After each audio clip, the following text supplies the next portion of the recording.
جیسے ہی رجب کا مہینہ شروع ہوتا ہے تو ہمارے ایسے مسلمان کے جو دیندار ہیں لیکن کم علمی کی وجہ سے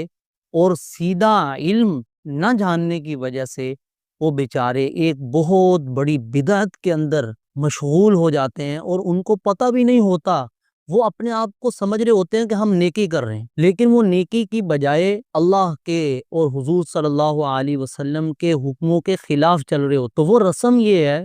کنڈوں کی رسم، یہ پنجاب ہو، خیبر پختونخوا ہو، یا سندھ کا علاقہ ہو، یا بلوچستان ہو، پاکستان کے علاوہ ہندوستان ہے، بنگلہ دیش ہے، اسی طریقے سے اور اسلامی ممالک کے اندر بھی یہ رسم پائی جاتی ہے۔ بہت سارے لوگ اس سے غفلت کے اندر ہیں اور اس کو دیکھا دیکھی کر رہے ہیں، اور اس کو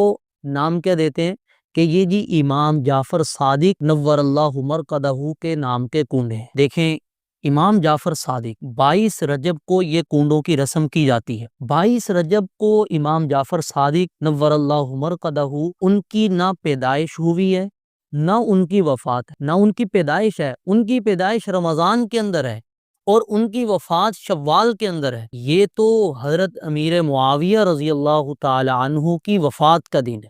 22 رجب ان کی وفات کا دن ہے۔ اصل میں اس کا بیک گراؤنڈ اور اس کا پس منظر اور اس کی ابتدا وہ کہاں سے ہوئی، وہ میں آپ کے حضرات سے شیئر کرنا چاہتا ہوں۔ جب حضرت امیر معاویہ رضی اللہ تعالی عنہ کا دور تھا تو ان کے مخالفین خوارج جو دین سے بالکل باغی تھے اور ان کے خلاف تھے اور اسلام سے ان کا کوئی تعلق نہیں تھا، اہل تشیع شیعہ جن کو کہا جاتا ہے، وہ لوگ حضرت امیر معاویہ رضی اللہ تعالی عنہ کے ساتھ نفرت کی وجہ سے ان کے انتقال کے اوپر اس دن نہیں بلکہ رات کے اندر کنڈے بنا کے اور حلوہ بنا کے اور یہ پوڑیاں وغیرہ بنا کے ان کو کھاتے تھے اور خوشی مناتے تھے، چونکہ وہ دور اہل و سنت والجماعت کا دور تھا اور اس وقت یہ غالب تھے مسلمان، تو وہ ڈرتے تھے، دن کے اندر یہ جرت نہیں کرتے تھے، تو رات کو یہ بنا کے کھاتے تھے۔ اور آپ حضرات نے دیکھا ہوگا کہ آج سے 10-20 سال پہلے یہ رسم رات کو کی جاتی تھی، یہ رات کو کی جاتی تھی، اور کہتے تھے لوگ کہ جی فجر سے پہلے پہلے بنا کے کھانے لازمی ہیں۔ لیکن اب میں یوں کہوں کہ اہل تشیع غالب ہو گئے،